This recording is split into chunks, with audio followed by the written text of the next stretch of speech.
small business owners, like Chris and Becky Link in Nashville, are also struggling. They've always wanted to do right by their workers at their family-run marketing firm.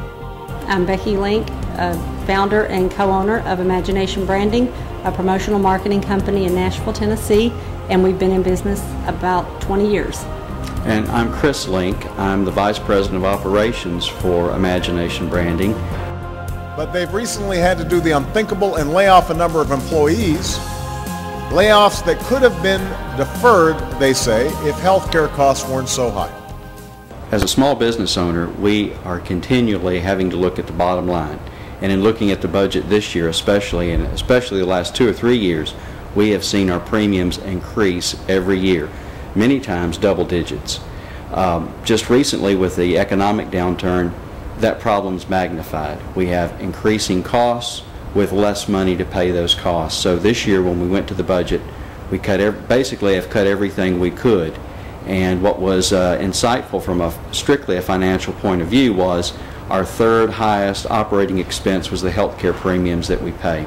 And we could have very easily solved our budget crisis by dropping healthcare and retaining all of our other employees that we subsequently had to lay off. So I think this year especially it really hit home, looking at that number and looking how much we're having to pay relative to all of our other expenses. And we really feel at this point, how much longer can we go on? We got to get something in place quickly. If the economy doesn't improve, if costs continue to skyrocket, it is very likely that we'll have to drop health care coverages. We know that a lot of other small businesses are having to solve their problem like that, and we may have to join their ranks. The problem we have here is the employees that we laid off had nowhere to go. They have no insurance. If there were a public option, they would be able to go there and still provide for their families, or if there were a portability component to health care, they would be able to go to another job, hopefully take that coverage with them. We started a little over a year ago. We had 52 employees. Now we're down to 33. We're carrying 27 on the plan.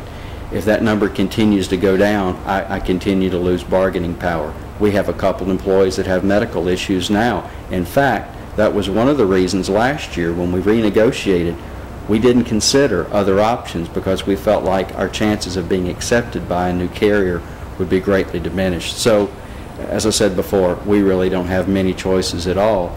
And when you're faced with big businesses and big insurance companies who have powerful lobbies and can control the game, we really feel like it's time that small businesses spoke up for themselves and gotten involved.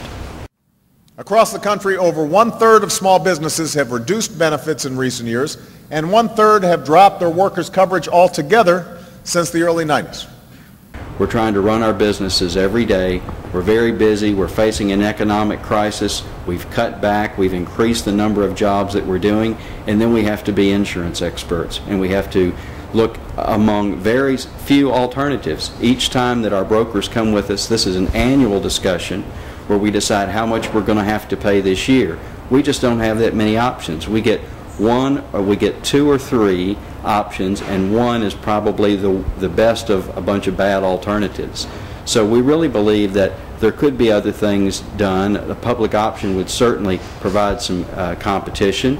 If insurance companies didn't want that, I wonder why they haven't done something already to stave that off. But they've enjoyed several years of increasing our benefit, or increasing our premiums. Benefits always have to go down, and we really think that there should be a lot of alternatives pursued and looked at, but most importantly, just to do something very soon about this problem. I think that we do need to do something now because, as I said, small businesses like ours have cut out every possible expense we could.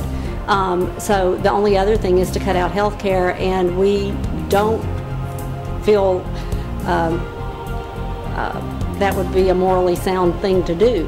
I hear a lot of discussion about big businesses wanting to put this off, being opposed to a public option, and I just don't believe that's the real small business experience at this point.